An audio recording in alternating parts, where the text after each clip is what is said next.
On a somber day, the world came to its end for humanity. In the midst of a desolate battlefield, two survivors look upon the devastation. The blonde warrior wonders if they are the only ones left alive. His mage companion confirms that, sadly, everyone else has fallen. Not even the strongest, like the prophetess and the summoner, stood a chance. So, the swordsman tells her to just focus on supporting him. He prepares to fight, his expression showing pure determination. The hero's plan is to land a single strike on the massive enemy before him, but the girl reminds him that not even all of them together could defeat it. Even so, the warrior doesn't back down and unleashes a powerful holy light. Concentrating all his energy, he prepares for his strongest attack. His partner is surprised that he still hasn't given up the fight. With that, the young man charges forward with his technique toward the giant monster. However, the enemy easily stops his attack with just one hand. The hero is shocked to see his power being effortlessly contained. Even as he's engulfed by the opponent's energy, he continues to push forward. At that moment, he manages to get close enough to land his final blow, but his arm is caught, and in desperation, he shouts his beloved's name. The mage responds that they can leave it to her, and begins to use her magic. From a distance, she casts a support spell to strengthen her companion. Boosted by the power, he unleashes a devastating slash on the enemy. The warrior's blade collides forcefully with the adversary's armor, and with a cry, he releases all his energy into a single point. An explosion of golden light consumes everything around the two. The purple-haired girl is impressed by the power of that technique, but to her astonishment, the enemy remains standing without a single scratch. The protagonist insists the fight isn't over yet and pushes himself harder. However, his body reaches its limit, and he begins to feel the damage. His partner warns him that he won't be able to keep going at this pace. Even so, the swordsman refuses to give up and gathers more power. Watching the scene, the mage seems to make a very difficult decision. At that, she holds her staff firmly, preparing to act. Suddenly, the girl uses a prison of light to trap the warrior. She says that he is their last hope and that she won't let him fall there. The young man yells that if they don't win now, everyone will be lost anyway. But the young woman explains that's why she is entrusting everything to him. Then she reveals a pocket watch, a magical item inherited from her family. As the monster prepares an attack, she says there's no time to explain. The mage makes the hero promise that next time, he won't let these guys win. The watch glows brightly, and the warrior asks what she is doing. She then leaves the world in his hands as humanity's last hope. Trapped by the magic, he can only watch as the enemy's attack approaches. With tears in her eyes, the purple-haired girl says goodbye to her beloved. In that instant, a great explosion of blue energy emanates from her. Her power collides with the monster's red energy in a brilliant flash. With the impact, the pocket watch is thrown into the air and ends up breaking. The magical object falls to the ground, now cracked and without its glow. Exhausted and injured, the mage collapses to the ground after using all her power. With her last bit of strength, she whispers that the spell was a success. That was a mystical watch, a divine item with the power to change the world. With her sacrifice, he would return to the past to change this tragic reality. She asks him to show that he is capable of saving the world this time. As her body fades away, she makes one last request to the universe. The mage hopes that in her next life, she can win his heart. Suddenly, the protagonist wakes up in a mansion, calling for his beloved. Now with black hair, he sits up in bed with a splitting headache. He realizes he's in a nobleman's house, and that it was all the effect of the magical item.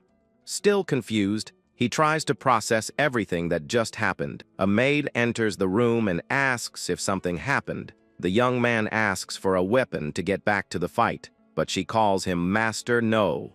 He is confused by the name Master No and asks who the maid is. Then he looks at his hands and realizes something is very wrong. Shocked, the young man shouts that this body is definitely not his.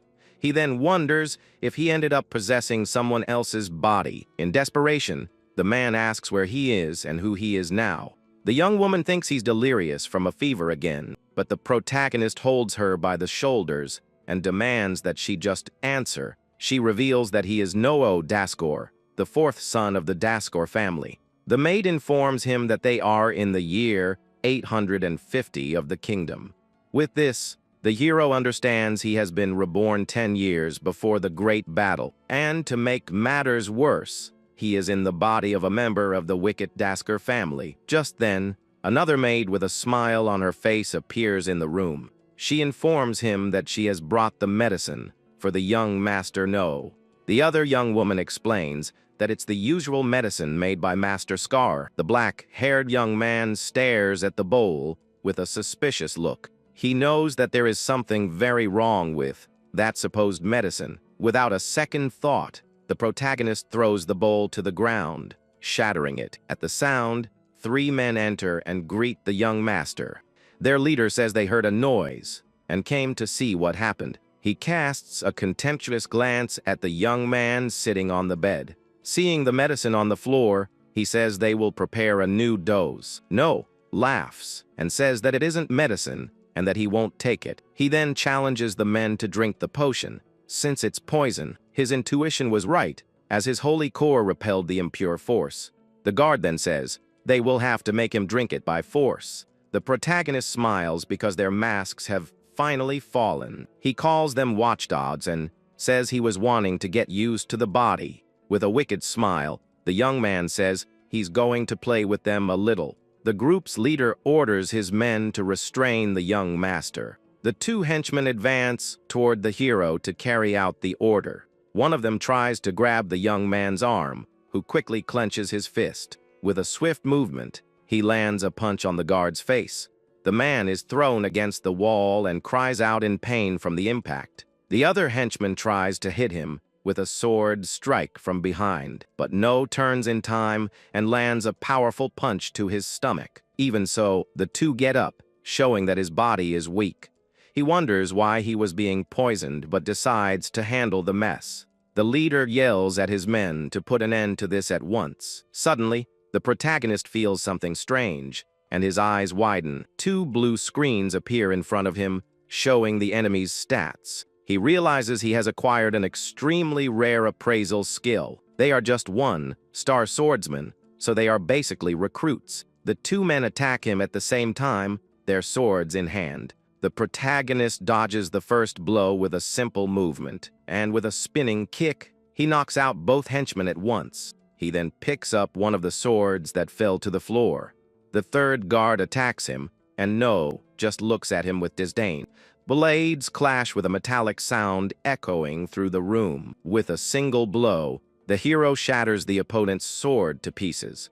The man falls to the ground, defeated, and the maids watch the scene in shock. The young man then challenges the leader to stop watching and fight him. The protagonist faces him, his purple eyes glowing intensely. Suddenly, he feels a dark energy rising from within him. It's the demonic core, the source of power for the Daskor family of swordsmen. This directly contrasts with the holy core of his glorious family. Naturally, these 2 opposing forces should never coexist. The leader smiles and says that his life ends today as he watches him. He reveals that the medicine was a poison to amplify his demonic core. Now his body is being consumed by an uncontrollable energy. With too much energy, the body destroys itself, so he decides to bet on endurance. He thinks that he's never tried this before, but decides to use his holy power with that. The young man uses the holy core to suppress the demonic energy. The guard laughs and says it's a useless struggle as he prepares to attack.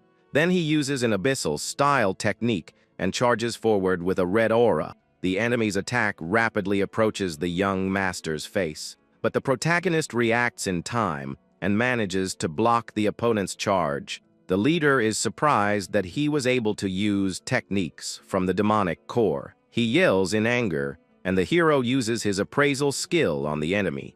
Even with a stronger opponent, the young man shows no fear at all. Then the black-haired youth counterattacks with a powerful sword strike. The guard defends the attack with his blade, which is covered in dark energy. At that, the holy and demonic energies clash with incredible force. The long-haired man is pushed back by the force of the impact. The protagonist also struggles to withstand the pressure of that power. In an agile move, he manages to dodge the adversary's counterattack. He realizes his body won't hold up in a battle of endurance. The guard taunts him, asking where his earlier courage has gone. The young man smiles and says the enemy seems to be panicking. Annoyed, the man calls him an insolent brat and charges once more. He shouts that the hero will never be able to predict his next technique. The guard uses his power to surround the young man with the energy of darkness. The maids watch the scene, frightened by the magnitude of that power. But the young man concentrates, and an aura of light and darkness emanates from him. Suddenly, he moves and stops the enemy's blow with a single hand. With the impact, a large cloud of dust rises throughout the room. The guard falls to the ground, wounded, and wonders how that was possible. The hero explains that he relied too much on his own fighting technique. Down on the ground, the opponent asks what kind of power it was that defeated him. He replies that not even he fully understands that ability. In that moment, he felt the power of the two cores merging. It was the combination of his holy core with the body's demonic core. He realizes that if he masters this power, he can save the world again. Thinking of his beloved, he says he has found a ray of hope. The maids run to help him and say they will call a doctor. The young man says he's fine, but his attention turns to the window. Perched there is a small black dragon holding a letter in its beak. The maid explains that it's a summons from the family's patriarch. The letter asks if he intends to participate in the War of Succession. He wonders what this war is and decides he needs to find out. At that, the young master asks if the maids know about it. The young woman replies that anyone who serves the Daskor family knows about the war. The War of Succession is a conflict to forge the family into something absolute. The siblings fight among themselves, and the winner claims the loser's core. He understands why there was no information about this family before. With that, the maid asks if he is really going to participate in the war. With a smile on his face, he replies that she will find out soon enough. His old family, glorious, was seen as a symbol of justice and power. The Daskor family was the opposite, a symbol of demonic power and fear. And the patriarch, Victor Daskor, is known as the strongest swordsman. The young man decides he will find out everything about this mysterious place. He is determined to see everything that awaits him with his own eyes. Then the young master enters the great hall, introducing himself. He announces that he is there to answer the patriarch's summons. Standing there, he observes the members of his new family for the first time. His appraisal identifies the eldest son, Damien Daskor. Next, he sees the eldest daughter, named Julia Daskor. The next is the second son, a blonde young man named Cease Daskor. Beside him is the family's second daughter, the young Eve Daskor, but his gaze fixes on a specific man among his new siblings. It was Scar Daskor, the third son, and the man who tried to poison him. His sister Julia comments that the rumors about his recovery were true. She asks if he will focus on recovering, but the young man promptly denies it. The white-haired young woman looks at him with a serious and thoughtful expression. Suddenly, his brother Scar taunts him, saying that a weakling shouldn't train. The young master retorts that the coward who poisoned him should keep quiet. Angered, the pink-haired brother calls him an arrogant and conceited brat, but a voice interrupts the fight and says that their time is up. At that moment, someone announces that the great Lord Victor has finally arrived. The sound of firm footsteps echoes through the hall as the patriarch approaches. The older siblings, Damien and Julia, lower their heads as a sign of respect. The other siblings do the same, showing reverence to the family's leader. The hero feels an overwhelming presence coming from the imposing man. He was a swordsman so famous that even in his past life, he knew of him. Seated on his throne, his appraisal reveals him as the strongest swordsman. The patriarch says it seems all his children are present. He then looks at everyone and announces the start of the summoning meeting. The man then turns to the protagonist and says it's to confirm something. He asks what the young man intends to do now that he has overcome his illness. With a slight smile on his lips, the black-haired youth prepares to speak. He declares that he will win the War of Succession and stand at the top of everything. The father asks if he is prepared for that to be a declaration of war. With a clenched fist, the young man says that his interpretation is incorrect. He then states that it is a declaration of war against everyone there. The opponents he needs to defeat are not few, and he looks at Damien. His targets are not just his brothers and sisters. He also glares at Scar. With a serious look, the family's patriarch observes his son attentively. The young man smiles and says that his own father is also one of his opponents. In anger, Lord Victor unleashes an overwhelming demonic aura in the hall. The pressure of the energy is so strong that it begins to crack the stone throne. The floor of the great hall also breaks under the power of that man. The young man realizes that this is the true strength of his demonic core. The patriarch asks if he really thinks he can surpass his power. With a confident smile, the young master answers yes without hesitation. Then the white-haired man asks why he seeks so much power. The hero replies that it's so that nothing will be stolen from him again. The family leader breaks into a wide smile upon hearing that answer. He says he liked it, and that it's an admirable quality for a Dasker member. With that, he announces that from this day on, Noah will participate in the war. His brothers and sisters stare at him with expressions of anger and contempt. The patriarch shouts for his youngest son to become hungry for strength. On a sunny day, we see the grand and luxurious mansion of the Daskor family. Outside, the protagonist practices his strikes on a straw dummy. With a single blow, he easily cuts the training dummy in half. He notices his physical condition has improved, but it's still at a minimum. With the fusion of the cores, he can no longer fight as he was used to. The young man wonders what kind of power has emerged in his body. His appraisal shows that he has a 9-star holy core. Suddenly, his sister Julia appears and comments on his rapid recovery. She explains that he now has their father's attention, just like their brother Damien. The young woman says she wanted to see the power he has with her own eyes. Without wasting time, the girl unsheathes her dagger and prepares to fight. Suddenly, she attacks him and, surprised, the young man shouts his sister's name. He narrowly manages to dodge the warrior's swift and precise attack. With a smile, she asks if he thought she was there to talk. The black-haired young man clicks his tongue, annoyed with the situation. The white-haired girl charges forward with a powerful strike aimed at him. He thinks it's perfect, and that he'll be able to test how far he can go. At that, the older sister unleashes a sequence of very fast attacks. The young man struggles to defend himself from his sister's powerful offensive. She disarms him and says he has talent but is still far from good. The hero's appraisal shows that his sister Julia is a 7-star warrior. He is surprised because, as expected, she has already reached 7-star mastery. Even so, the young woman jumps back and says the combat was disappointing. Suddenly, she advances with speed, and the young man is shocked by the movement. With no time to think, he uses the power of his core to defend himself. The two collide, and the holy and demonic energy clashes with hers. The protagonist is stunned to realize he has unleashed the power of the hybrid core. With a swift move, he manages to dodge his older sister's attack. She is astonished and asks if that is the power everyone said was a failure. The girl says she heard his core has always been weak since birth. At this, he understands that this body already possessed a hybrid core from the start. He realizes that if no one knows it's a mix, there will be no problems. With a smile, he says he will show if it's a failure, and she notices his amusement.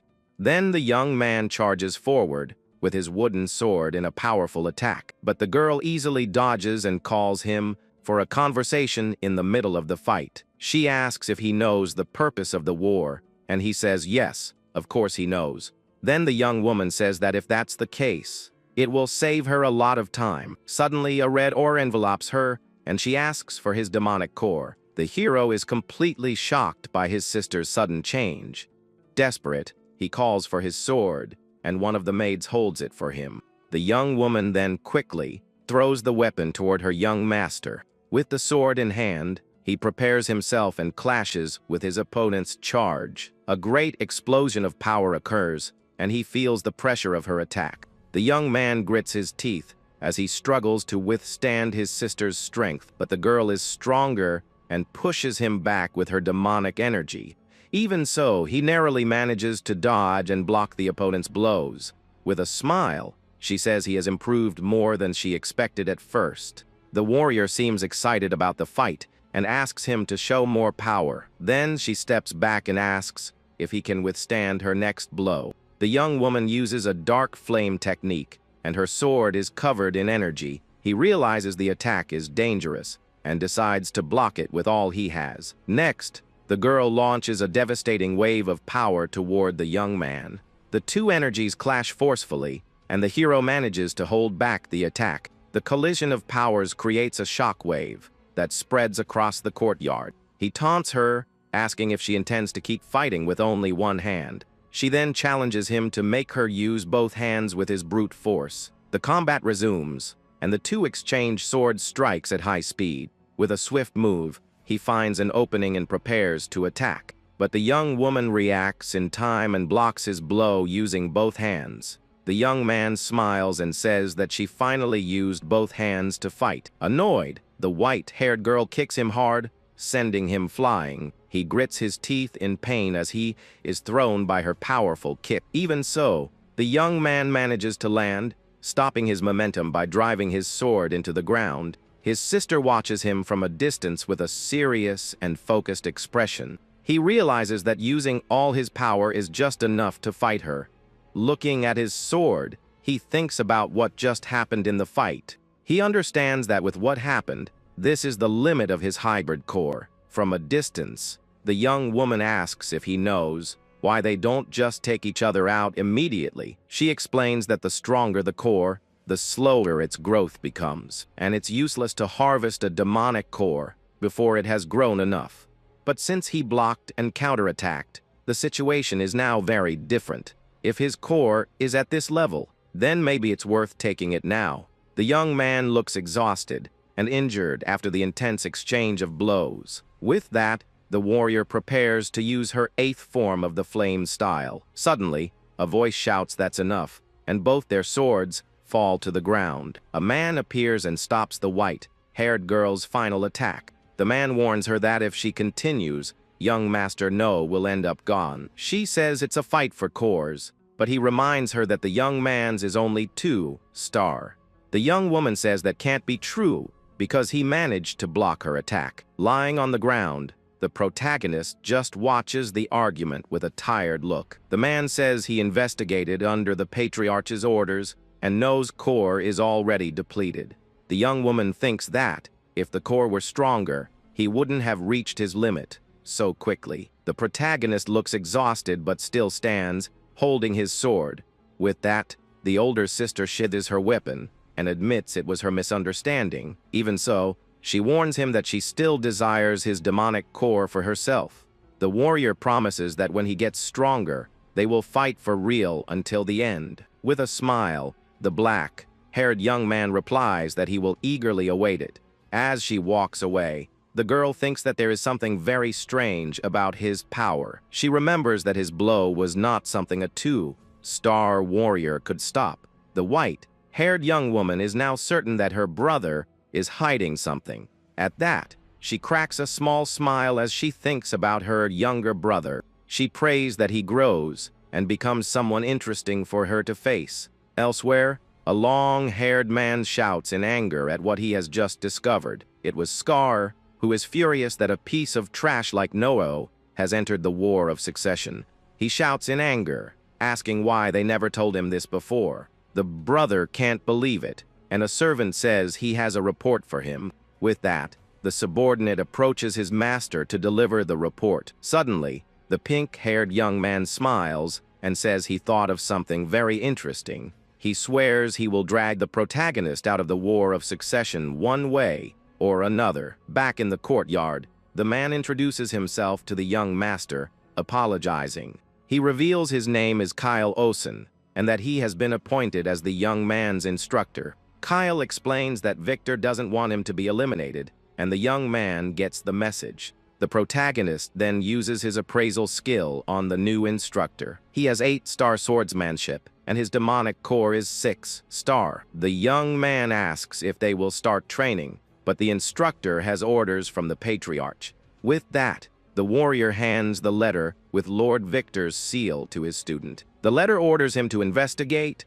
and eliminate a dangerous miasma pool. A miasma pool is a phenomenon that creates strong monsters in an area. The young master smiles, realizing this could be a great opportunity. With a determined look, he thinks he can use this situation to his advantage. In the forest, his instructor fights a monster resembling a spider. He orders the other knights to keep up the pace and defeat all the monsters. One of the knights then finishes off one of the monsters with a strike of his sword. The other knights mock the protagonist for being only 2-star.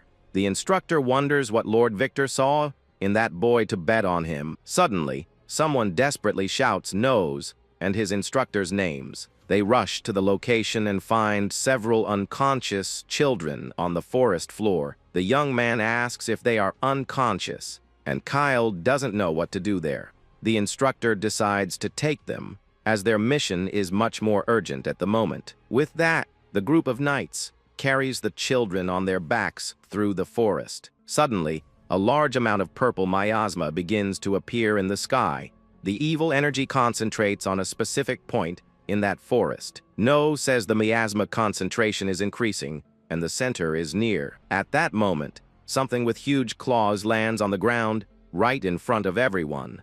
A giant scorpion monster appears, and the instructor shouts that this is bad. With the huge creature in front of them, Kyle shouts for them to take the children. He says that with the miasma, the creature is A rank and that its shell is very hard. The camera focuses on the monster's stinger as it prepares to attack the group. Seeing the opponent's movement, the protagonist shouts that it's coming. The scorpion attacks with its tail, sending the knights flying with the impact. One of the knights is shocked by the power and speed of that blow. The creature advances, and one of the men shouts that the young master is going to be taken out. One of the opponent's pincers moves at high speed to attack the young man, but the protagonist unleashes his hybrid aura and prepares for combat. He then charges forward to intercept the giant monster's blow head-on. With his sword, he successfully blocks the scorpion's attack. The instructor is astonished but remembers that the monster's venom is the most dangerous part.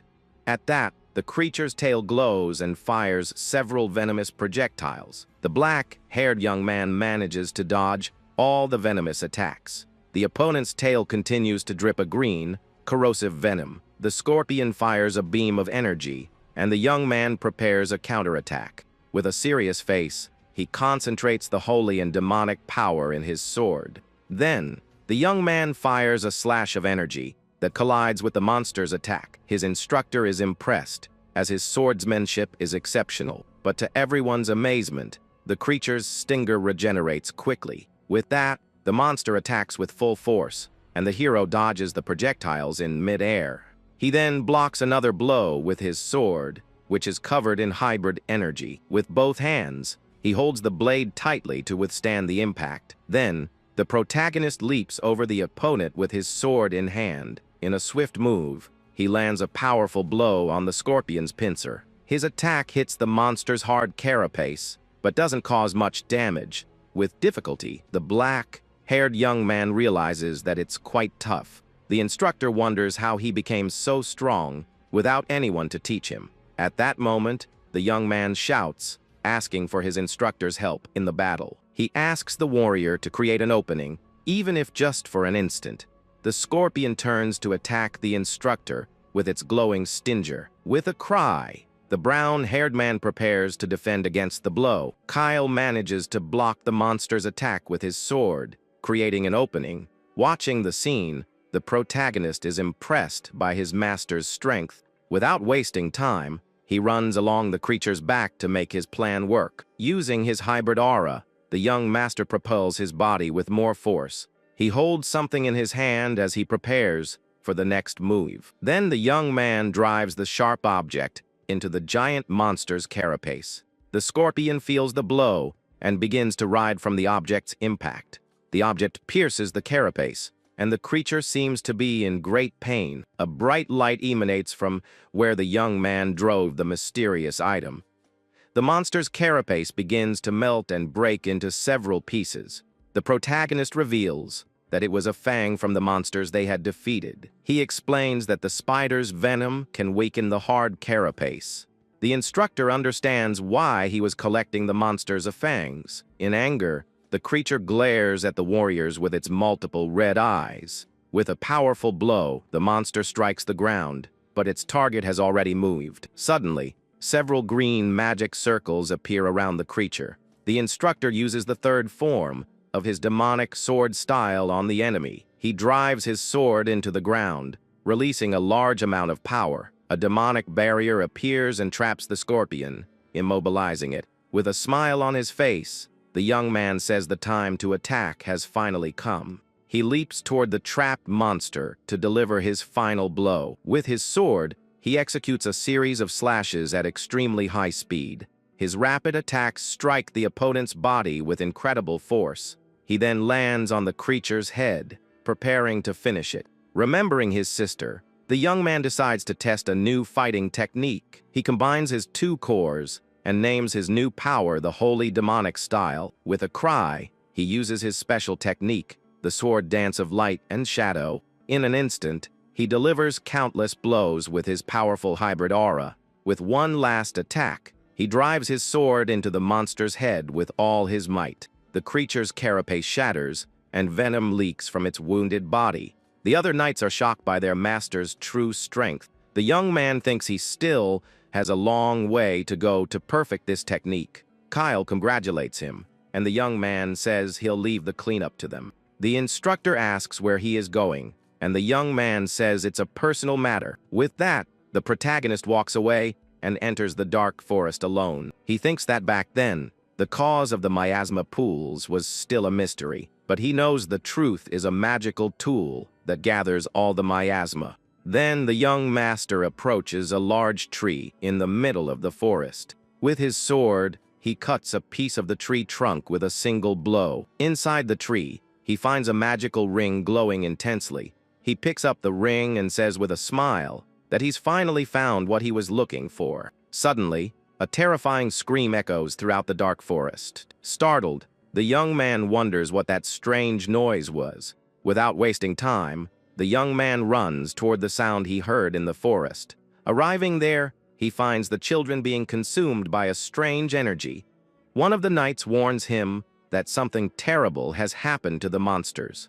With that, the protagonist prepares for whatever is to come. Suddenly, a gigantic horde of monsters appears in front of everyone. They are surrounded on all sides, and the situation seems desperate. Even so, the young master faces a giant monster without showing any fear. His instructor is in trouble and shouts for help as he fights bravely. Just then, the young man appears and saves him with a powerful block, and the instructor cheers. He then tells his master to keep buying time for him to act. His attention turns to one of the unconscious children on the forest floor. He realizes the ring is a demonic mana absorption tool. The instructor shouts that they won't be able to hold on for much longer. The young man decides to interfere with the tool, using his holy core to find the culprit. With that, he uses his hybrid energy to interact with the magic ring. With his eyes closed, the young master concentrates to track the controller. He finds a masked man and, with a smile on his face, says he's found him. He says he'll be right back and asks everyone to take good care of the children. Without any difficulty, he defeats all the goblins and wolves in his path. Then the protagonist runs at high speed to find the real enemy. With his hybrid aura, he moves quickly through the dense, dark forest. Stopping in a clearing, he shouts that he knows someone is there and asks them to appear.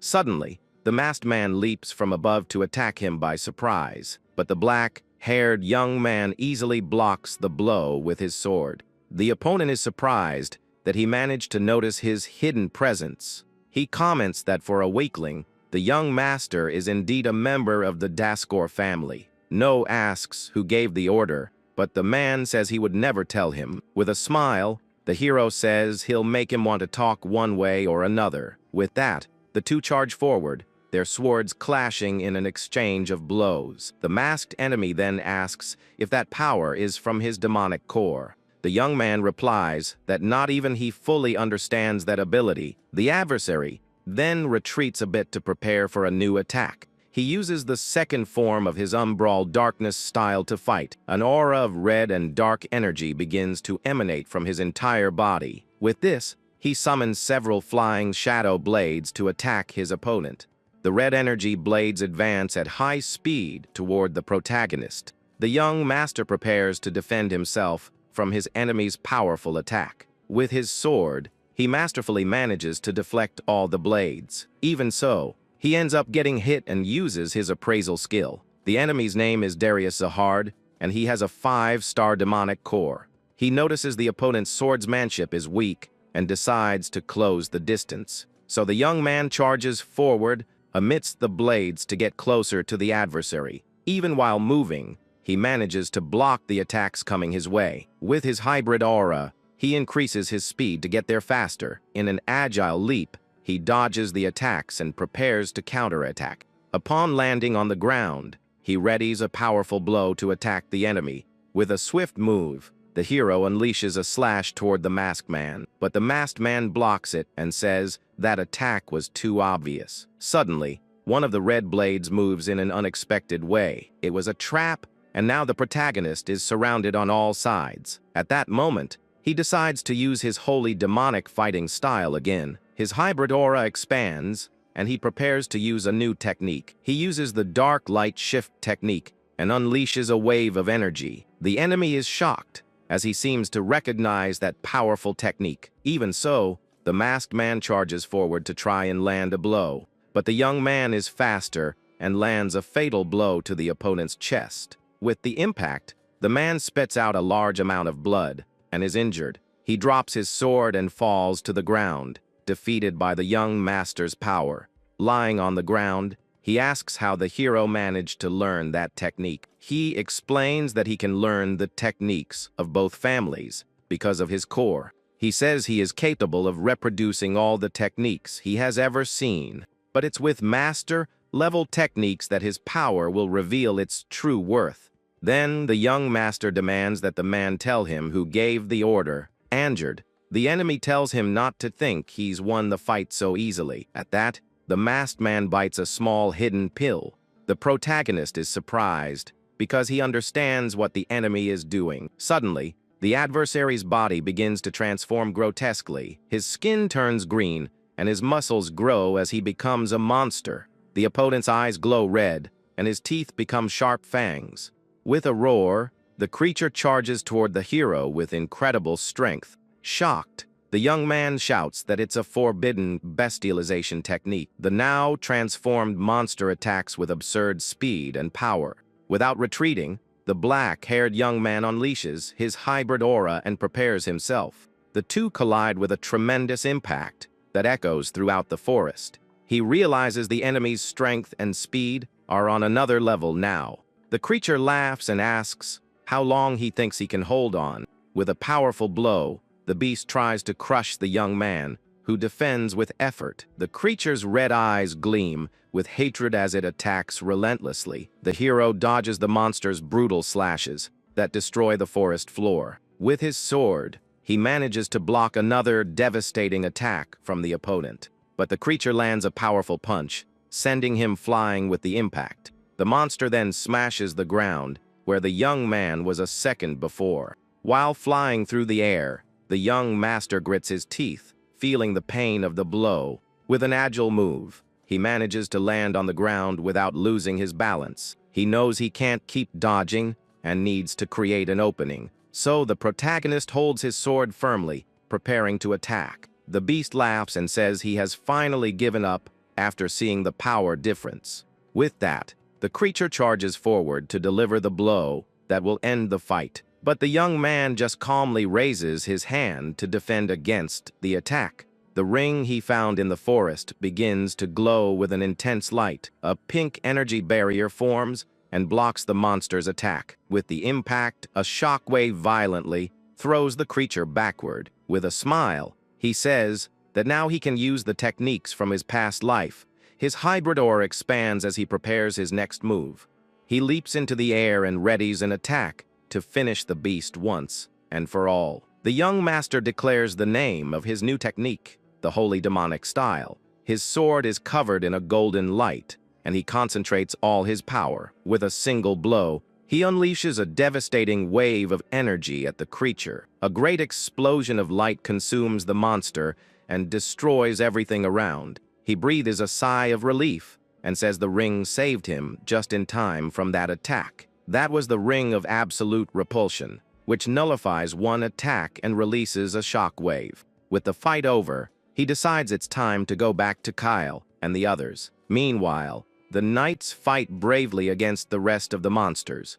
The instructor defends himself and thinks he's reaching his strength limit. A giant orc attacks him with a club, but he narrowly manages to block it. In anger, the warrior shouts that he won't be able to hold on for much longer. Suddenly, the monster's weapon stops in mid-air before hitting his head. The man realizes the orc's club was stopped by a person's hand. All the knights look on in shock, as all the monsters have been defeated. The young master appears and asks his instructor if everyone is okay. Kyle replies that they somehow managed to survive the attack. He explains that he took care of the one responsible for making the beasts go wild. Then the young man kneels near the children and uses his energy on them. The children are still unconscious on the ground, but now seem to be safe. With a serious look, the protagonist thinks about everything that just happened. Back at the mansion, he walks through the courtyard with a plan in his mind. He vows to find the mastermind,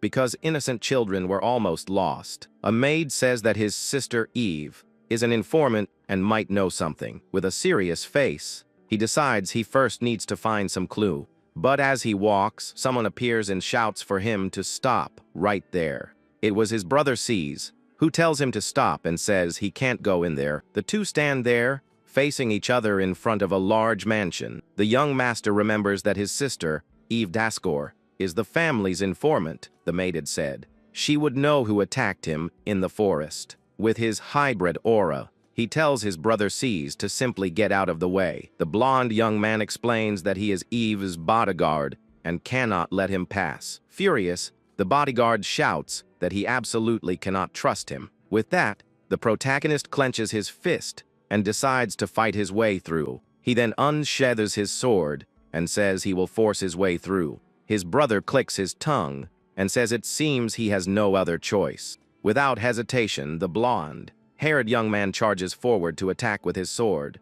The two blades clash with a flash of energy in the middle of the courtyard. The hero struggles to withstand the pressure of his brother's powerful blow. With the impact of the collision, the young master is pushed back by the force. The two stare at each other from a distance after the first clash of their swords. Suddenly, the bodyguard uses a red energy in his hand to fight. With this, he uses a stone spear technique, and the ground begins to tremble. The protagonist is surprised by the stone spears that emerge from the ground. He then prepares to defend himself from the projectiles coming his way. With his sword, the black-haired young man manages to break all the spears. Next, the opponent uses his rock blade technique and creates a weapon. The hero wonders if that is really a sword made of pure stone. With the new weapon, the blonde young man advances with a powerful upward strike. The young master blocks the attack with his sword, which is covered in hybrid energy. At that, the adversary creates several copies of himself to confuse the hero. The bodyguard's face shows pure determination during the combat. The black-haired young man defends himself from a series of his swift attacks. He realizes the attack patterns are hard to predict and uses his appraisal. His skill shows that C's has a core of only 5 stars. The protagonist understands that he compensates for his weakness with various techniques. With this, he decides to settle the fight using only his full brute strength. He then prepares to use the sword dance of light and shadow again. A large amount of purple and golden energy explodes from the young master. His brother is shocked to see the true power of his demonic core. Even so, the blonde young man charges forward quickly so as not to lose his chance. He uses the second form of his dark lightning style to fight. A red and black aura envelopes him as he uses his black lightning. The protagonist recognizes the technique as the dark lightning style. He remembers his instructor, explaining the characteristics of his siblings. The hero knows this is a speed technique that's almost impossible to dodge, but the opponent smiles and says that knowing the technique and fighting against it are different things. The young master shouts for him to come with everything he's got, without holding back in the fight. In an instant, the bodyguard advances with his swift lightning technique. His red energy spreads throughout the courtyard in a web of power. Suddenly, the red lightning bolts concentrate and fall upon the protagonist. The hero shouts and unleashes all his energy to defend against the powerful blow. The two auras clash, creating an incredible power struggle between them. The collision of energies causes an explosion of light that blinds the entire courtyard. With the impact, a large cloud of dust and smoke rises at the location. The protagonist manages to stay on his feet even after that strong attack. Small red lightning bolts still run through his body, showing the damage. The two stare at each other, and the blonde young man seems tired of the fight. The hero realizes his technique didn't completely block the attack. He understands that the techniques he copies from others are still inferior, so he thinks he needs to develop his own style using his core. Suddenly, the bodyguard shouts that's enough, and that the fight is over. His sister Eve appears at the door and watches the two with a serious expression. In a well-decorated room, the three sit down to finally talk. The brown-haired young woman asks what the reason for the whole fight was. Her blonde brother explains that the young man came with the intent to harm on his face. The young master asks why someone from the Daskor family would need a bodyguard. His sister explains that she simply isn't very good at fighting like them. Cease asks why he came and reminds him that Eve does not participate in the war. The young woman then reveals that she already knows he wants to know who hired the assassins. Surprised, the protagonist asks how she knew about the attack that happened. With a smile, she says there are very few things she doesn't know in the kingdom. She says she would love to tell him, but makes it clear she needs something in return. The young man understands it's a trade and asks what she wants for this information. With a thoughtful look, she asks if he knows of the Infinite Library. The Infinite Library is a huge labyrinth with an unknown structure. It's a dangerous place where the deeper you go, the more monsters appear. With that, the girl says she wants him to bring her a book called the Book of the Depths. He remembers having heard of that magic book in his past life. He knows that the theory in that book saved many lives during the war. Even though the world wasn't saved in the end, he knows the book is important. So the young master says he understands and promises to bring the book to her. With a handshake, the two siblings seal the deal made in that room. In a carriage, the protagonist travels with his maids to the city. The two young women seem excited about the trip outside the family mansion. The name of the city they are going to is called Arcanum, a city of adventurers. The black-haired young man walks through the bustling streets of the new place. He knows the library is so complex that if he enters alone, he will never come out. With this, the young man enters a shop to find a guide to help him on his mission. He walks down a narrow alley and arrives at a shop with an old-fashioned appearance. Back at the mansion, the protagonist's sister watches the city from the window. In her room, the brown-haired young woman calmly sips a cup of tea. A butler calls her and says the guest she was expecting has finally arrived. A pink-haired man approaches and sits down to talk with the young woman. With a smile, he says he would like to ask about their younger brother. The girl sips her tea with a serious expression as she listens to him attentively. The two stare at each other in silence for a moment before the conversation begins. The young woman comments that it's very rare for him to visit her like this. The pink-haired man says he wanted to borrow her strength for something. He then asks why their brother isn't there with her now. With a wicked smile, he realizes that no one is protecting his sister, but she says she has capable subordinates and that she'll be fine without him. The young man says he already knows she's smart and asks what she wants to know about No. He then explains that he wants to know about the power he showed against Julia. With a determined look, he says he wants to know the secret of that power. He also reveals that the young master defeated all of his assassins. Unfortunately, the brown-haired girl picks up her teacup and refuses. She explains that she cannot reveal anything that might affect the war of succession. If she takes one sibling's side, the others will come after her later. Annoyed, the young man asks if she is really refusing to cooperate with him. She asks if he thinks he can offer something worth risking her position for. The pink-haired man flashes a wicked smile and says he has compensation. A shadow with red eyes looms over her, and he says she will understand soon enough. Back in the city, we see the large tower that marks the entrance to the library. The protagonist walks through the streets, and people make way for him wherever he goes. He then climbs the stairs of a building and approaches a tool shop. Through the window, he observes the inside of the shop with a nostalgic look on his face. He enters and remembers that the place hasn't changed at all since his past life. Suddenly, the shop owner appears and says that unfortunately, the shop is closed. The young master says he didn't come to buy anything and that he wants to hire him as a guide. The owner refuses the offer and says he no longer accepts jobs as a guide for anyone. Angrily, the man shouts for him not to make him laugh and that he's not the best guide. The protagonist finds it strange, as he loved the library more than anything, so he asks why the man suddenly stopped accepting jobs as a guide. Angrily, the shop owner slams the table and shouts that it's not his problem. The long-haired man glares at him angrily and tells him to get out of his shop. The man apologizes and says he has been very tense lately. Suddenly, the door's bell chimes, and someone enters the shop uninvited. To the protagonist's surprise, his sister Julia enters and asks if he is okay. The white-haired girl waves to her brother with a smile on her face. She explains that she saw him during a mission and decided to follow him there. The shop owner is shocked to discover that she was Julia Daskor.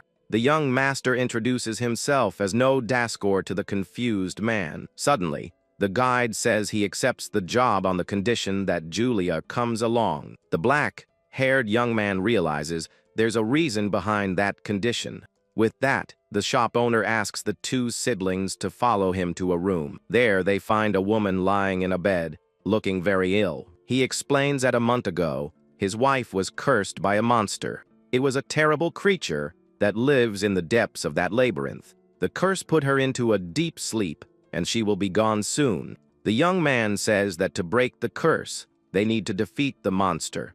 The man asks Julia to go down into the labyrinth with him to save his wife. The girl says she doesn't mind, but that Noah will also participate in the mission. She explains that seeing how he fights is her condition for accepting the request. The young master understands that his sister is still doubting his strength, so he says he is counting on the man to be their guide on the journey. With a determined look, the guide replies that they can leave everything to him. In front of the tower, the young man asks if Julia can set aside her mission, but she replies that the most important thing for her is to know his secret. She says the feeling she had during their fight is bothering her a lot. With a smile, she says that in that labyrinth, he will have to show his secret. The guide arrives with other adventurers and apologizes for the delay in returning. Without wasting time, the group prepares to enter the dangerous library. At the reception, they register so they can enter the labyrinth safely. The guide informs them that from that point on, they will be on their own. Other adventurers recognize the guide and mock that the group will be just another victim. The group then stops in front of a large door that is the entrance to the place. The guide pushes the doors with both hands so they can enter the library. With an intense blue glow, the doors open, revealing the interior of the place. The three enter the labyrinth together, preparing for what's to come. The young master is impressed by the size of the place inside. His sister comments that now she understands why a guide is so necessary there. The place is full of stairs and corridors that form a large labyrinth. Suddenly, the young man notices something strange on one of the library walls. He sees a mural depicting the war against the invaders from his past life. The hero hadn't noticed that before, and now understands there is a connection. With a smile, he thinks he might find a clue to defeat them there. He then says with confidence that they need to move forward with the mission. The group's objective is to find the Book of Eternal Depths for his sister. They walk through the first floor, and the guide says the rare items are deeper. He explains that the book is forbidden and should be around the 20th floor. The protagonist knows that this is the lowest floor anyone has ever managed to reach. On the corridor floor, a magic circle glows intensely with blue energy. The group walks toward the portal that will take them to the next floor. Suddenly, 3 orc monsters appear and prepare to attack the group. The guide explains that monsters always appear in the square before the next floor. Without a problem, the young master says he will take care of them and unsheathes his sword. With a single spinning blow, he hits all the monsters at once.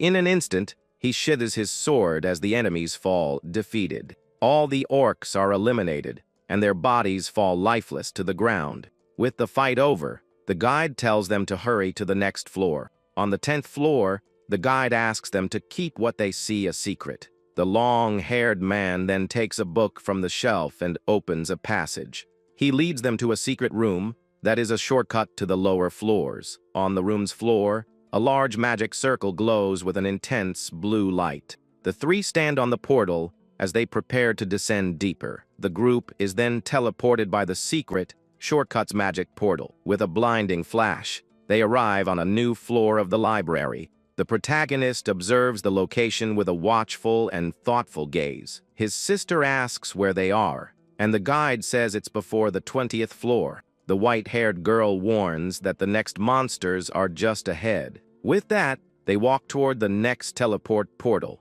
But as they approach, the magic circle on the floor begins to glow. Suddenly, gigantic, dark roots forcefully emerge from the portal. A monstrous tree with several red eyes appears in front of them.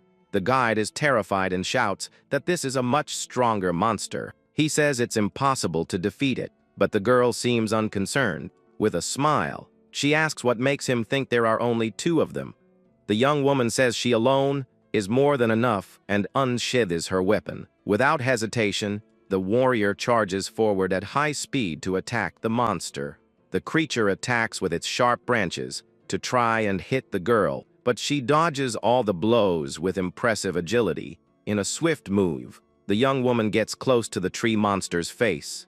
With a powerful blow, she manages to hit the creature's face head-on. Even so, the monster stares at the warrior without showing any damage. The white-haired girl lands on the ground and admits that he is quite tough.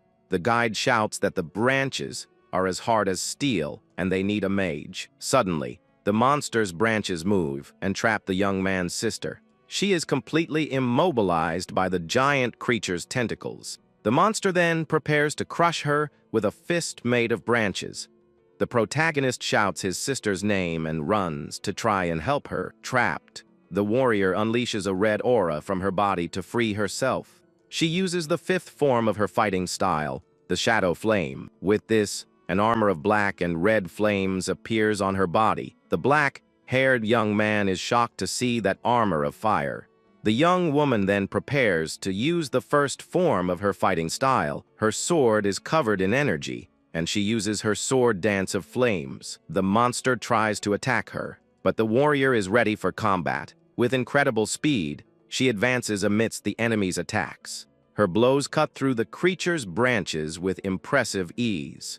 The young woman flies toward the opponent's face to deliver the final blow. With a cry, she unleashes a powerful slash with her flaming sword. A wave of red energy is fired and advances toward the monster. Her attack cuts the creature's trunk in half with a single blow. The warrior says her sword doesn't stop for something as hard as steel. But the guide shouts that the fight isn't over yet and points to the monster. Suddenly, one of the severed branches moves and traps the girl's leg. Several branches emerge from the ground and completely immobilize her once again. She realizes the monster regenerates if it's not completely burned. The creature begins to absorb her, and she prepares to use another technique. The young man understands she's going to use the 3rd form of her fire style. He then grabs the guide's arm to get him out of there as quickly as possible. With that, The young master shouts for the man to run and pulls him away. The girl's eyes glow red as she unleashes her power. She then uses an explosion technique to destroy the entire monster. A large explosion of red flames consumes the entire room on the floor. The shock wave throws the two men to the ground with the force of the impact. The young man realizes she burned everything to prevent the creature's regeneration. The dust settles, and the white-haired young woman stands victorious on the stairs. With a confident smile, she asks if they should move on now. The guide is speechless that she defeated that monster all by herself. That was the Dark Flame style, a power focused on pure offense. It consumes a lot of energy, but its power is the strongest on the entire continent. Finally, they reach the 20th floor and begin to search for the book. Suddenly, the young master finds what he was looking for on the shelf. With the book in hand, he celebrates, saying he has finally found it. The older sister says that now they just need to find the curse monster. The guide explains that the creature is an exception and can appear anywhere. With that, the group begins to search for the enemy on the 20th floor of the library. Suddenly, the protagonist finds a book with two knights fighting on the cover. Out of curiosity, the black-haired young man begins to flip through the object's pages. At that moment, a sinister voice says it has found him, and the young man is surprised. He then continues to look at the book, which seems to be reacting in his hands. Suddenly, the hero feels something, and his expression changes to one of shock. His companions notice the change, and they all draw their weapons on alert. A monstrous knight with a corrupted arm appears before them. Angrily, the guide shouts that this is the scoundrel who cursed his wife. The black-haired young man says they need to exterminate this creature now. The monster attacks, but his older sister intercepts the blow with her sword. With a red aura, she says she will take care of the enemy from this point on. The warrior and the creature clash their blades in a flash of power. Next, the young woman fires a blast of red energy at the opponent. Her powerful attack hits the cursed knight's armor with force. The collision of the two powers creates a shockwave that spreads through the area. But to her surprise, the warrior is pushed back by the enemy's force. She realizes that a long battle is dangerous, and the monster is very strong. The knight then fires a beam of energy from its weapon toward her. Without retreating, the white-haired girl counterattacks with her flaming sword. Enveloped by her red aura, the young woman struggles to withstand the power of the blow.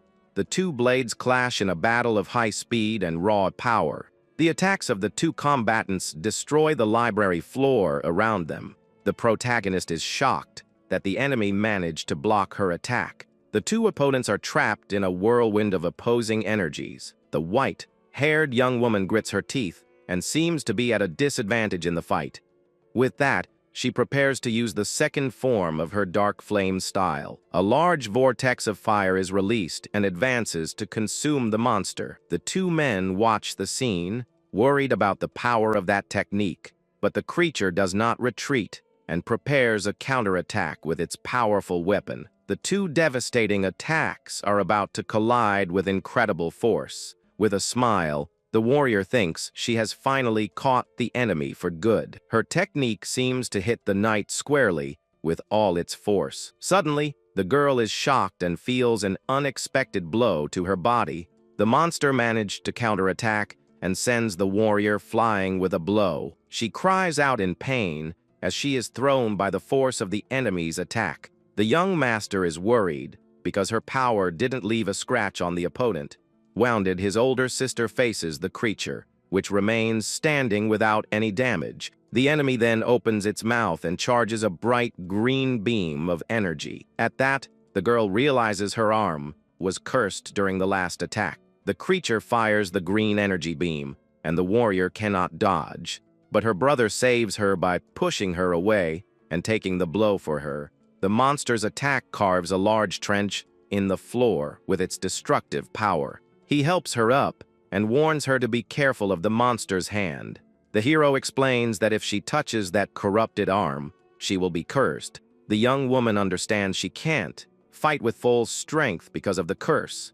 With that, the black-haired young man turns and says he has a request for her. He remembers the energy beam the monster used to attack them before. The young man asks her to let him use that attack one more time in the fight. She agrees, and the two charge forward to attack the enemy with all they have. The warrior attacks from one side, and the protagonist attacks from the other. The siblings prepare to use their sword dance techniques. At the same time, the red and purple auras clash with the monster in a combined attack. A large explosion of light and energy consumes the cursed knight. The impact of the blow destroys everything around and raises a cloud of dust.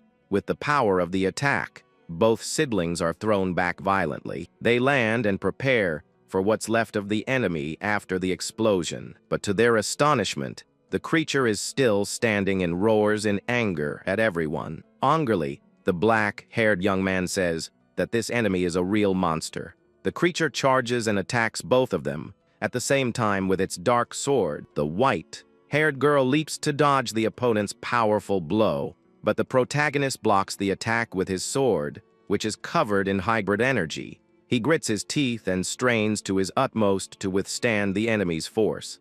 With widened eyes, the hero shouts for his companions to dodge. With that, the warrior uses her second form of the dark flame style again. Her technique collides with the monster's blade and creates a large explosion. But the creature recovers and charges another green energy beam in its mouth. His sister shouts his name in despair because he can no longer dodge. The black-haired young man then prepares to use his holy demonic style. With his sword, he uses his new technique, the blade of twin and opposite poles. The monster's energy beam collides with the young man's blade in a flash. The hero struggles to withstand the power of the attack, but is at a disadvantage. With one last effort, he drives his sword into the creature's head with all his might, but the monster retaliates and attacks him with its sharp claws in a swift blow. The young man realizes he is in trouble, and the situation becomes increasingly dangerous. The older sister uses her fire vortex to try and save her brother from the attack. She tells him to consider the debt from before now fully paid. The protagonist thinks that not even the most powerful technique had any effect. Desperate, he wonders if their only option is to simply retreat. Suddenly, the book he was holding begins to glow with an intense light. The siblings are shocked to see what is happening with the magic book. Suddenly, a mysterious voice calls him two monsters in one body. The hero finds himself in a white, empty space, not understanding what happened. The voice says his power is unbalanced, but is mixed in the right way. He asks who the voice is, and where he is at that strange moment. The voice reveals itself as the successor of the divine core that first appeared. It then teaches him a technique, so he can finish the fight in one blow. Back in reality, the young man moves, and his sister shouts his name, worried. A blue screen appears and confirms that the successor's awakening was a success. He prepares to use the second form of his new divine fighting style. A golden, holy aura envelopes his entire body with immense power. With his eyes glowing, he uses his technique to tear the heavens in two. A wave of golden energy advances at high speed toward the monster. His attack hits the knight squarely and consumes it with its holy light. With a smile, he understands that this is the power of the holy demonic core. He says the monster had its fun, and that he will return the favor twofold.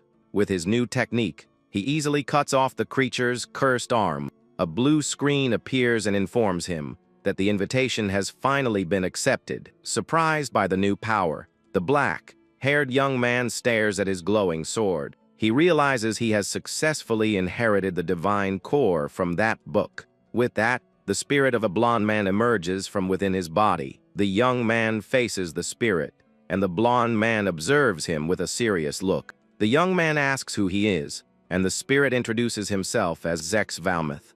The hero asks if he is the divine core, and Zex says that he and the other one are flawed. Zex explains that the gods gave the divine core to fight against invaders, but humanity was defeated due to internal conflicts among them. The other factions feared the power of the divine core and took out its wielders. To prevent the power from being revived, it was split into two cores. The young man understands that the two cores were originally a single power. With this, He asks the golden spirit in front of him another question. He asks if they would have defeated the invaders if they hadn't been betrayed. With a smile, he realizes that with this power, he can change the future. But Zex warns him that with his core's current strength, that is still impossible. The black-haired young man smiles and says the proposal sounds very good to him. With a smile, Zex says they will start with something very simple first. He challenges the young man to show that he can handle the trash in front of him. With his glowing sword, the hero charges forward with his new, powerful technique. The monster tries to defend itself, but the golden power hits it without difficulty. With his eyes glowing, he says that this time he will cut the enemy down for good. The young man then charges forward with his golden technique to finish the opponent. His sword of light clashes with the creature in a flash of power and energy. The blue screen explains that his technique controls 6 blades of light at the same time. The golden blades attack the monster from all sides with full force. The guide is shocked to see that he cut the monster's arm using light. Next, the hero flies and attacks the creature with his glowing sword. With a single blow, he easily manages to cut the enemy's body in half. With a smile, he says it seems things have finally turned in his favor. The young master relentlessly attacks the monster with his golden blades. The creature roars in pain as it is hit by the powerful light attacks. With one more blow, he finishes the first creature and prepares for the next. The second monster's armor is broken by the force of the young man's technique. Suddenly, the young master notices something strange, and his expression changes. The decapitated body of the other monster begins to release a green energy. His older sister shouts for him to dodge the attack coming his way. A large ball of green energy is fired and advances toward the protagonist. But he doesn't retreat and prepares a counterattack with his blades of light. The golden energy collides with the green energy in an explosion of power. With the collision, a large shockwave destroys the library floor. The protagonist emerges unscathed from the attack thanks to the power of his light blades. He manages to protect himself with a shield of golden, shining energy. His sister is shocked to see that he came out of the attack without a scratch. With a smile, the young man says that now only the second and last monster remains. He then fires a blast of golden light to finish off the remaining enemy. His attack hits the creature squarely and destroys its armor at once. With the monster down, he prepares to deliver the final mercy blow. A blue screen informs him that the target has been exterminated and his core has leveled up. The young man wonders if the message that appeared is from the spirit Zax. The message says this is how the divine core grows and congratulates him. With a smile, he understands that getting stronger in battle means that. The guide approaches and asks if he really managed to take down the monster. His sister confirms that the creature is gone and that the curse is lifted. She looks at her arm and notices that the curse's effect has disappeared. With a smile, the young woman informs the guide that his wife's curse has been cured. The white-haired girl approaches and says he doesn't seem to be a 2-star. She then asks where he learned such a powerful and rare technique. With a serious look, the sister says he doesn't have to tell her if he doesn't want to. She explains that there are several schools for the use of the demonic core. There was the dark flame style, which was focused on pure attack power. There was also the dark lightning style, which was focused on speed. And finally, the abyssal style, which was focused on deception and trick techniques. But she says his techniques don't belong to any of those schools. The two siblings stare at each other in silence for a moment with serious looks. With a small smile, she says it doesn't matter and that she'll let it go for now. She says she looks forward to the day they will fight with their demonic cores.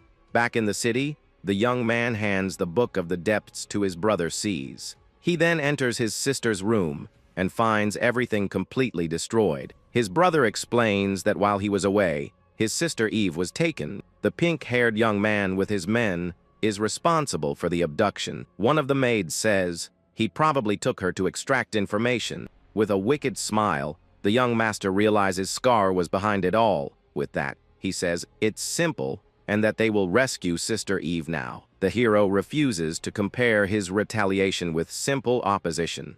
He says what starts now is a one-sided and merciless retaliation. His brother says he will go with him to clean up his own mistake. The guide tries to stop them and asks them to wait until they gather more soldiers. But the protagonist says the swords of the Dasker family do not break easily. He then leaves the safety of the house with the guide and prepares to leave. The guide agrees and says he will protect the house no matter what happens. The protagonist says they will invade his brother Scar's hideout.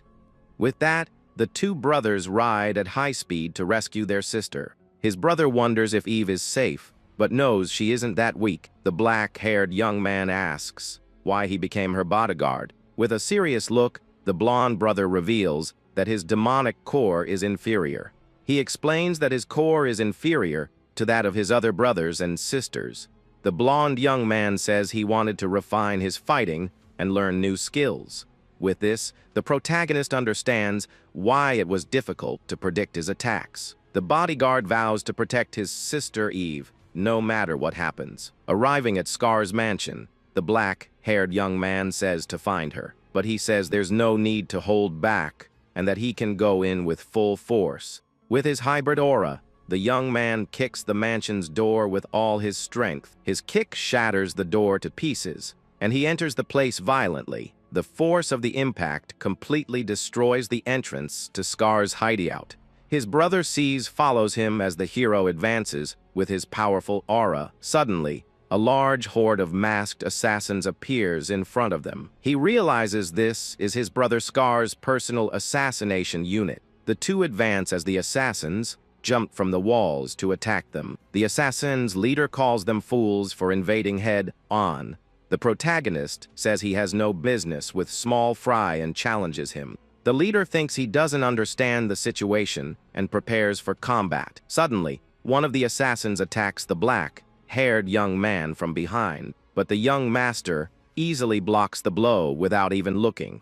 With a single blow, he defeats the assassin and throws him to the ground forcefully. The leader shouts that they will have no mercy for those who oppose Lord Scar. The hero prepares to fight with his hybrid aura emanating from his body. With a swift move, he blocks an assassin's attack. In the blink of an eye, the protagonist defeats several enemies at once. The leader is astonished by the speed and power of the young master's blows.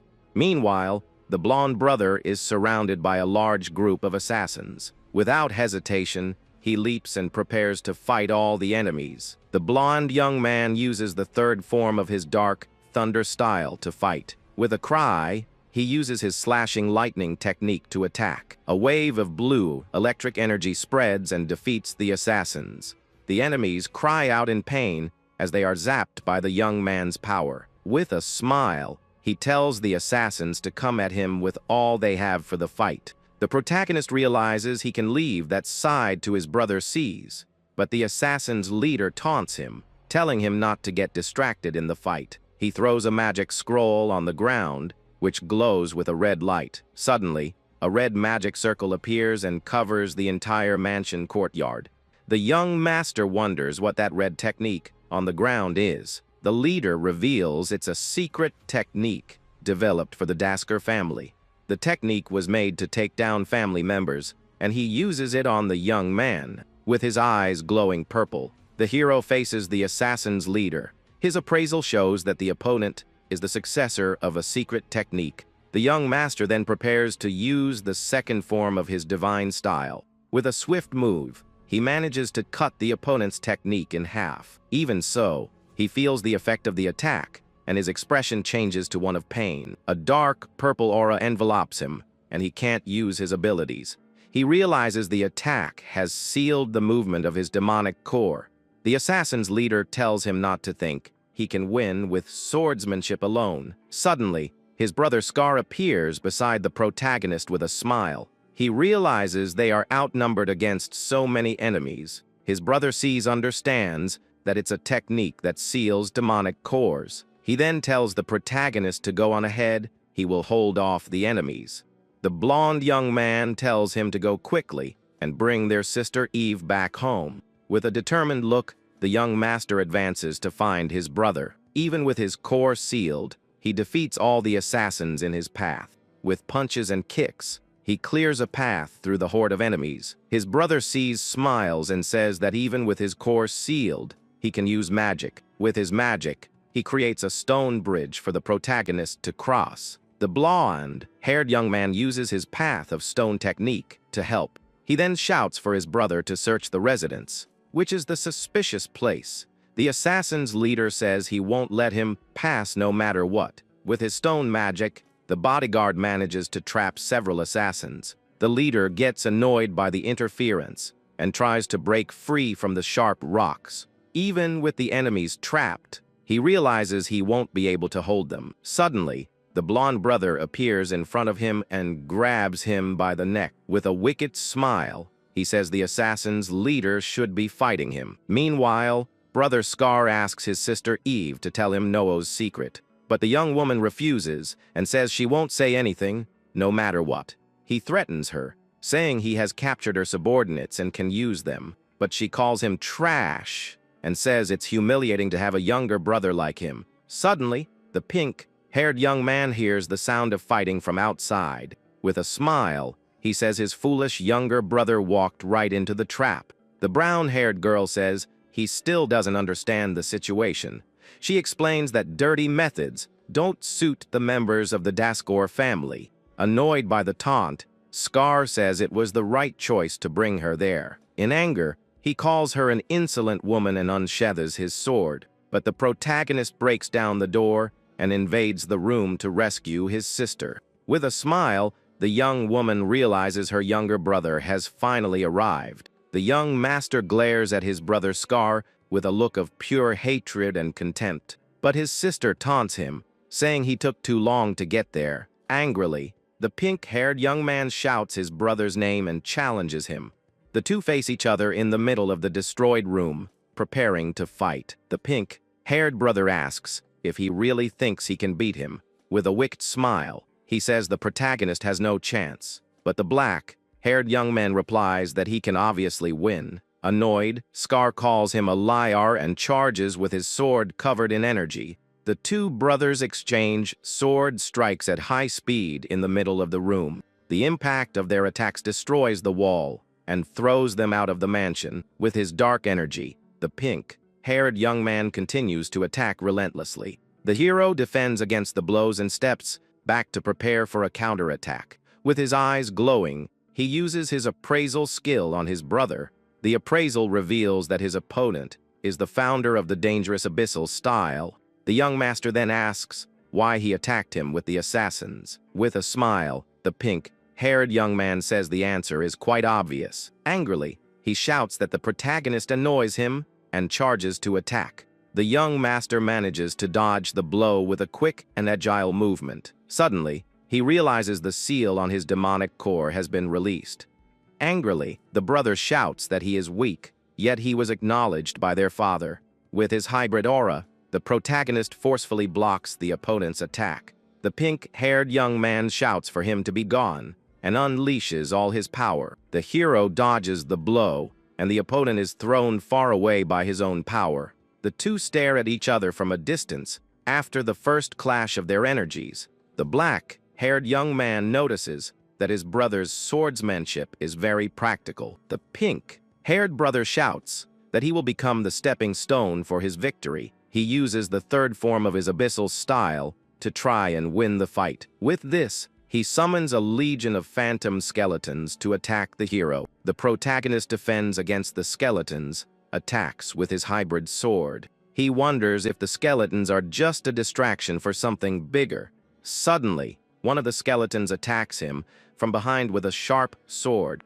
but the young master turns in time and easily manages to block the blow. He then counterattacks and destroys the skeleton with a single sword strike. The young man realizes these are not normal illusions and that they have physical mass. Suddenly, several skeletons with red eyes appear and surround him from all sides. Without retreating, he uses his golden light shield to protect himself from the attacks. He then prepares to use the second form of his divine style. With his heaven-tearing technique, he fires a wave of golden energy. The golden light blades cut through all the skeletons with ease and precision. The protagonist moves at high speed while destroying the enemies. He finds the situation a pain but continues to fight against the skeletons. With his hybrid aura, the young man advances to face the rest of the enemies. With a single spinning blow, he destroys several skeletons at once. But his brother summons more skeletons and surrounds him from all sides again. He shouts and asks if the protagonist thinks he can fight against an army. With a surprise attack, the hero appears behind his brother and attacks him. Even so, he manages to summon 2 skeletons to defend against the blow. In a swift move, the black-haired young man cuts down all the enemies. His golden blade clashes with his brother's sword in a flash of power. Angrily, the protagonist says it doesn't matter how much trash he throws at him. He fires a wave of golden energy that advances toward his opponent. Angrily, the protagonist says it doesn't matter how much trash he throws at him. He fires a wave of golden energy that advances toward his opponent. The pink-haired brother is hit by the attack and feels the force of the blow. The two stare at each other from a distance after the impact of the hero's powerful technique. With his sword, the pink-haired young man prepares to use another technique. He drives his sword into the ground and releases a large amount of purple energy. The protagonist is surprised to see what his brother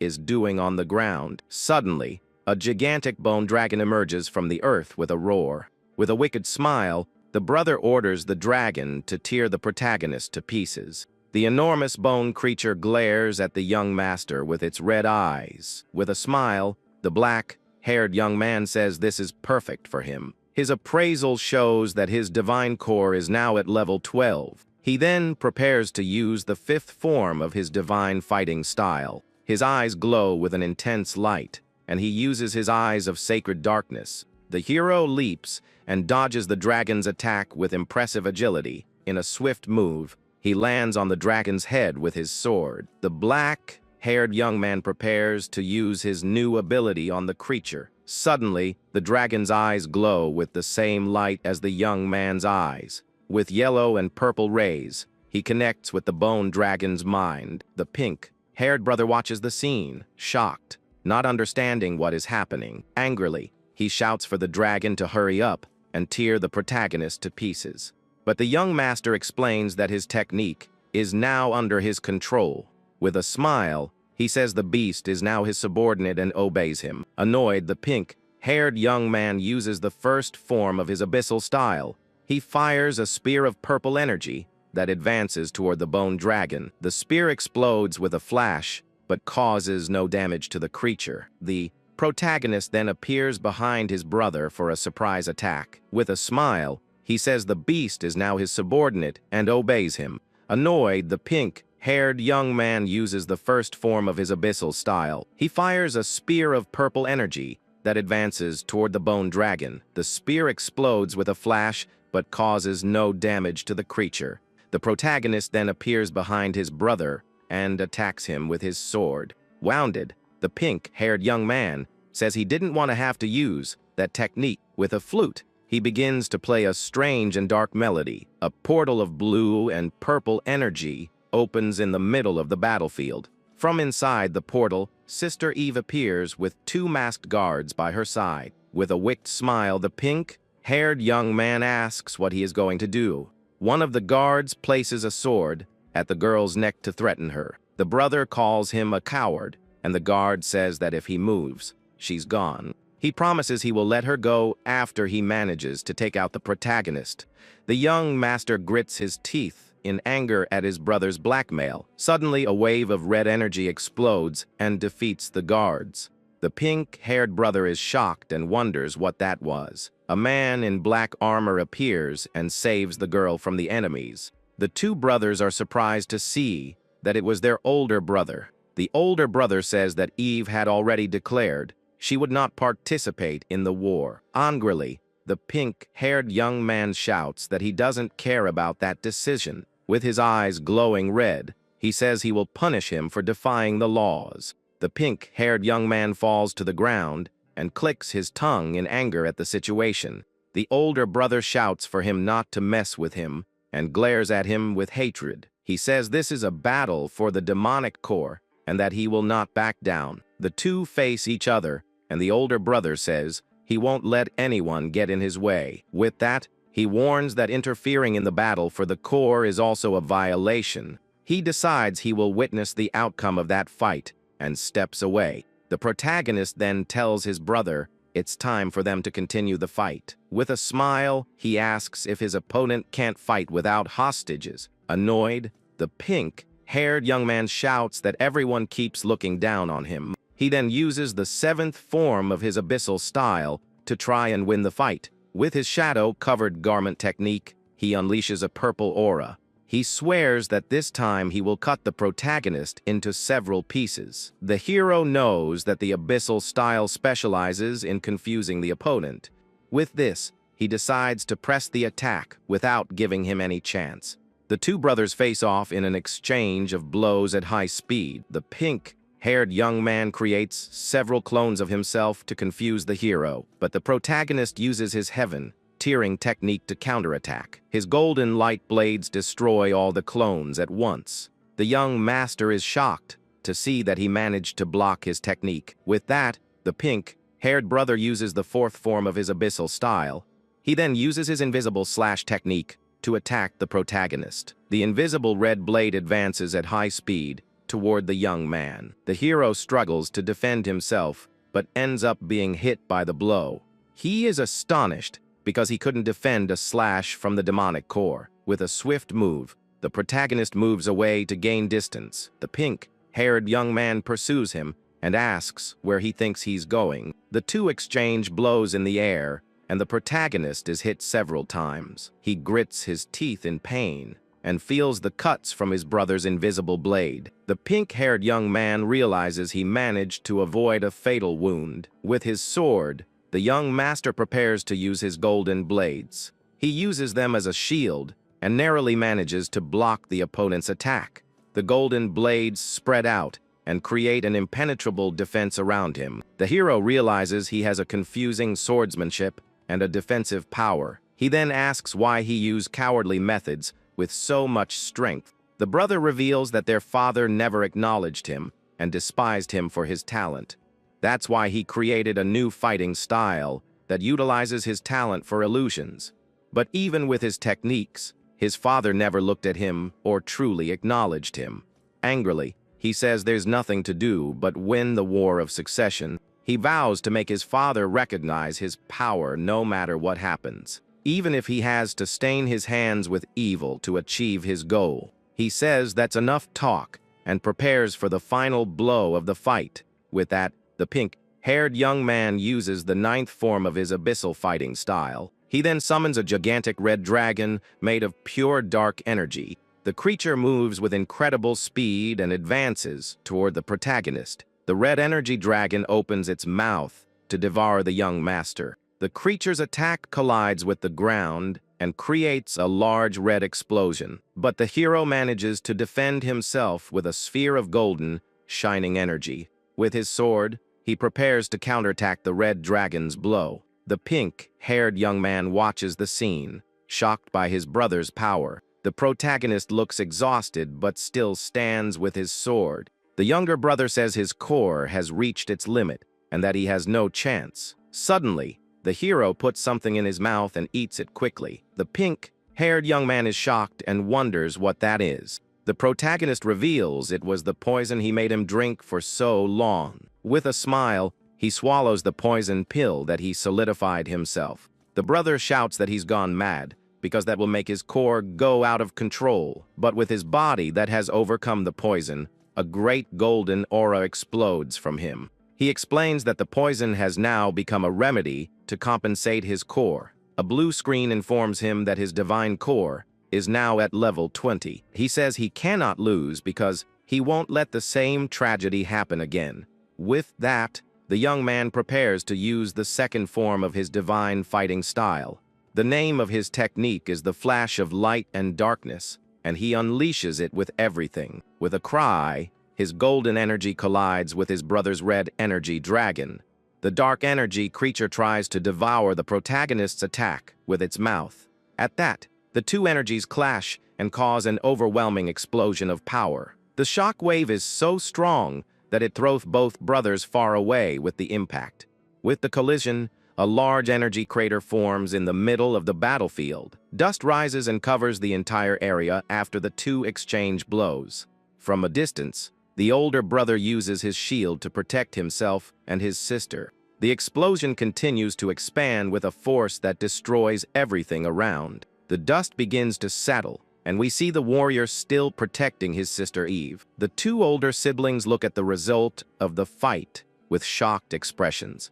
As the dust settles, the young master stands victorious over his fallen brother. The protagonist says he doesn't want to take his life and points the sword at his neck. With a tired look, the pink-haired young man hears his brother ask him to surrender. The man admits he has lost and says he will give his demonic core to his brother. With a serious look, the black-haired young man prepares to receive the core, but in an unexpected move, the brother hits him with a hidden dagger. With a wicked smile and green eyes, he reveals it was all a trick. The protagonist is shocked to feel his brother's blade piercing his body. His older siblings watch the scene, shocked by the unexpected betrayal. The pink-haired young man shouts in anger that he would never surrender to someone like him. He then unleashes a powerful slash that gravely wounds the protagonist. With his body injured, the young master grits his teeth in pain from his brother's attack. His sister shouts his name in despair upon seeing the tragic scene before her. Beside her older brother, the girl seems very worried about the situation. The pink-haired young man then shouts that this now and prepares to attack. Even wounded, the hero manages to block the final blow with his hybrid sword. With a quick counterattack, he hits his brother in the chest and defeats him for good. The pink-haired young man spits blood, his face showing the shock of defeat. With the wound, the man falls to the ground, and the protagonist watches him with his injured body. He thinks this is the way the Dasker family fights, prioritizing pride. With the wounds from the fight, both brothers end up collapsing to the ground, exhausted. Worried, their siblings run to help the young master fallen on the ground. Damien says the wound is fatal, but his sister Eve says she will take care of everything. With that, the brown-haired girl begins to use a healing spell on her brother. She uses the first form of her Glauerk style to heal the wound. The healing energy, called the Nebulous Lantern, spreads throughout his body. Slowly, the green energy manages to heal all of the young master's wounds. His sister focuses on closing the most severe wound on her brother's chest. She says she's not good at fighting, but that she can handle a demonic core. With a small smile, the black-haired young man thanks her for saving his life. He then says that his brother's core now belongs to her as a reward. Scar's demonic core then leaves his body as a sphere of energy. With a serious look, the young man stares at his defeated brother's demonic core. The girl stands up, and the protagonist prepares to absorb the demonic core. With his hand, he grabs the red energy sphere to take its power for himself. Upon absorbing the power, a golden and purple hybrid aura explodes from his body. A blue screen then appears in front of him, showing his new power stats. His demonic core is now at the 5-star class after absorbing the power. He thinks this was the equivalent of years of training in just an instant. With a satisfied look, he says things have finally been resolved there. At that moment, his brother C's approaches the group, walking through the courtyard. The older brother comments that he didn't expect the youngest to defeat Scar. C's asks if she is okay, and the young woman says Damien saved her when needed. The blonde young man is astonished, but the older brother says he followed the family code. With that, the armored warrior turns and begins to walk away from the group. The two brothers exchange a serious look before Damien finally leaves. The other two siblings watch the armored warrior walk away in silence. The older brother says the battle was interesting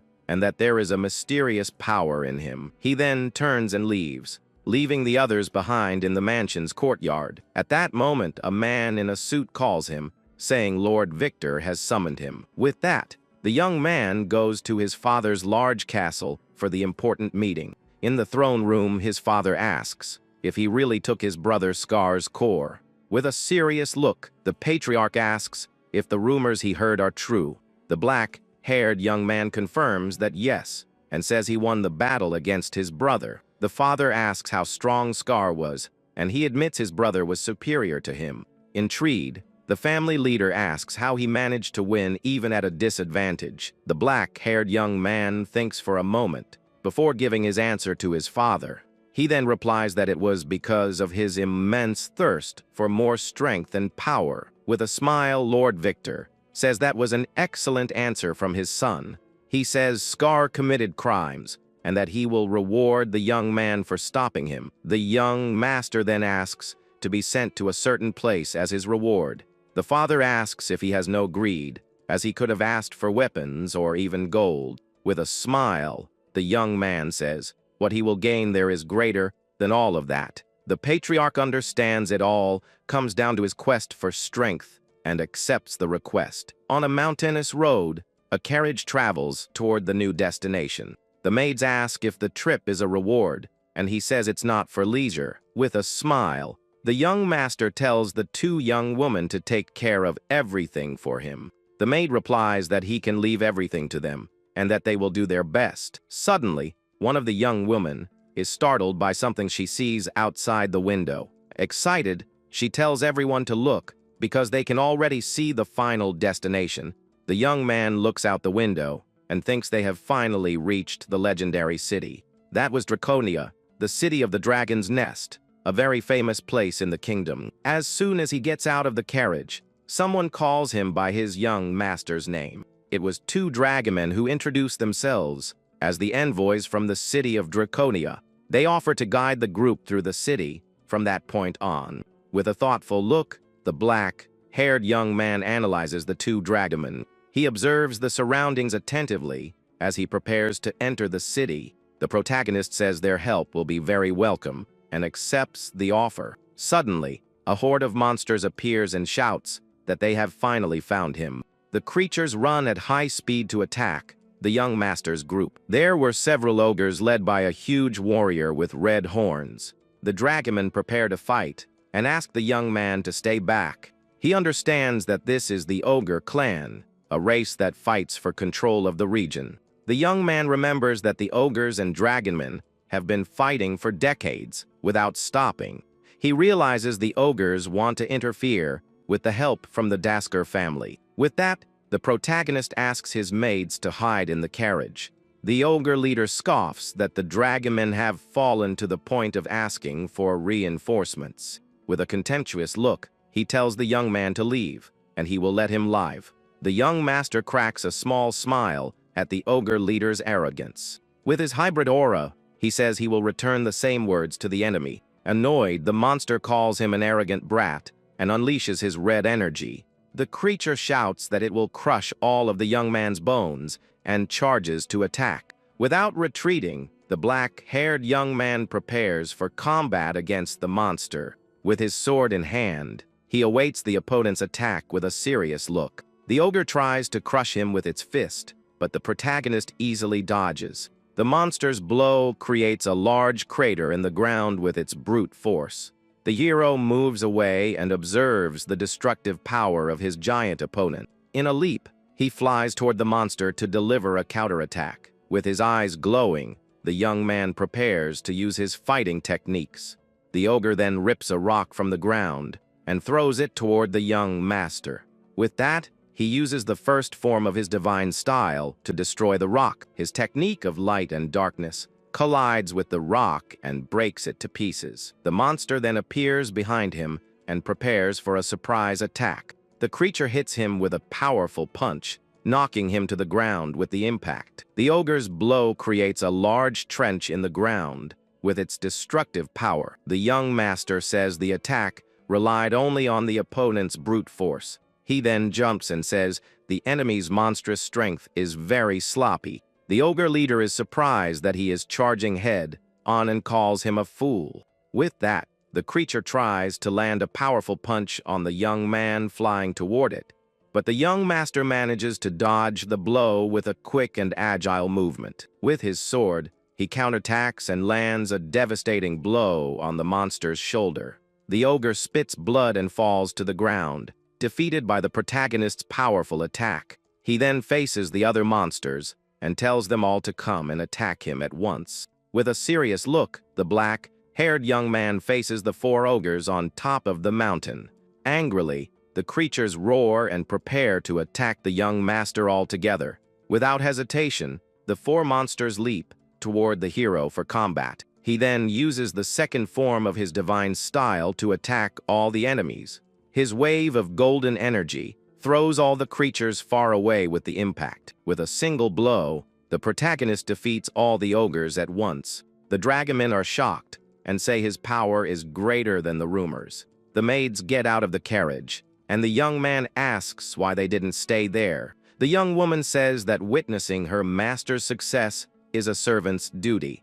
With that, he turns and tells the last enemy to come down and fight him for good. Suddenly, a large red dragon appears flying in the mountain skies. The rider leaps from the dragon and lands on the ground, with a great impact in front of everyone. The group observes the mysterious man who arrived riding the red dragon. The warrior says he clearly witnessed the young master's power in the fight. He introduces himself as Adalbolt, the commander of the Dragon Knights of Draconia. The young man asks why he didn't help him, and the man says it was a test. With a smile, he asks if he passed, and the commander confirms that he did. The knight says he will guide him to the presence of the great Lord Algardos. With that, the group finally enters the city of Draconia with their escort. One of the maids is impressed to see dragomen and humans living together. She comments that a country where different races coexist is something very rare. The commander tells her to explore the city later, and that she will enjoy it very much. A large dragon takes them to the nest, and they enter a dark cave. The group walks through the cave, led by the commander with a lantern in his hand. The group stops in front of a stone gate with the symbol of a dragon. The commander announces to the Lord that he has brought young master No Daskor. A mysterious voice tells them to enter, and the dragon symbol glows. With the command, the large stone doors begin to open slowly. An intense blue light emanates from inside the room and hits the entire group. The hero feels an overwhelming pressure of power that is greater than his father's. Even the dragmen kneel from the force of that presence. The young man protects his maids, who look frightened by so much power. The light dissipates and reveals the darkness of the great lord's throne room. With a serious look, the protagonist stares into the dark room. Inside, he finds a giant white dragon who calls him his young collaborator.